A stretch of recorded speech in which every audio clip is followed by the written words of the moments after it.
Flight attendants, prepare for takeoff, please. So I'm extremely lucky because my family supports me. My wife is extremely supportive in what I do. Without her, I wouldn't be able to live the life that I do now. That was one of the hard things to do, was to tell them exactly what I was going to do and the dangers of it, and because you don't want your family to worry about you, of course, but you want to be happy. I just don't go into great detail about all the adventures. Yeah. The most interesting family member would be my father, because he loves me and he wants me to have a good life. On the other hand, he doesn't want to see me get hurt.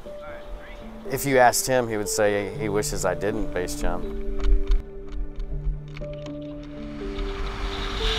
I think about my son and what he's going to do growing up, and I honestly don't believe he has to be a base jumper. I really want to allow him to find his own avenue.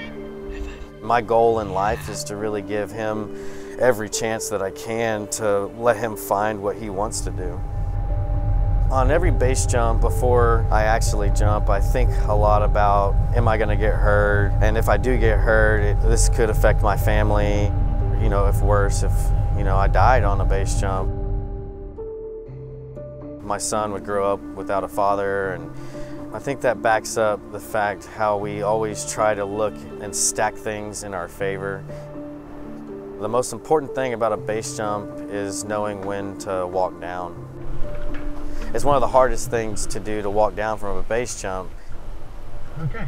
It's mainly because of your ego. A lot of times you think like, man, this is going to be really cool, and I can get away with it or something like that, like I'm good enough. And I think every single base jumper has been put in check before.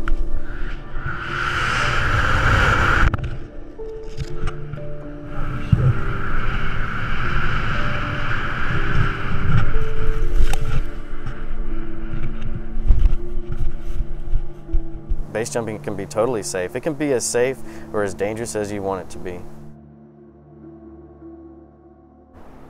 I think base jumpers are misunderstood, and I don't think it's fair for the judgment that we receive from people, and you almost are ashamed that you're a base jumper because of how the mass public views us. Right in front of a police cruiser. They think of us as adrenaline junkies.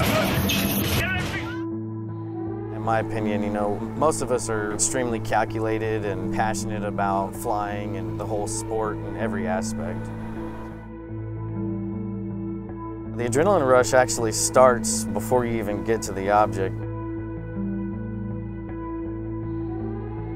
And then while you're packing, it's like you're meditating and preparing for this intense adventure that you're about to go on. Because when you go into the access, man, your head's on a swivel. It's just a heightened sense of awareness where you're looking at everything, you're assessing the winds. Always gear check each other and make sure everything's in order. So you have a second set of eyes to just verify that you did everything right, because you got one shot and that's it.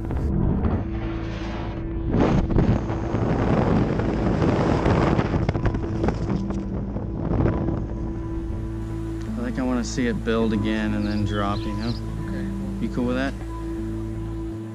And it's a surreal view that many people don't get to see. It's absolutely beautiful, man. Whenever you start approaching the edge, man, there's nothing like it, because your mind is telling you no, but deep down inside, that's where you want to be. Until you step off the edge, honestly, I'm completely terrified.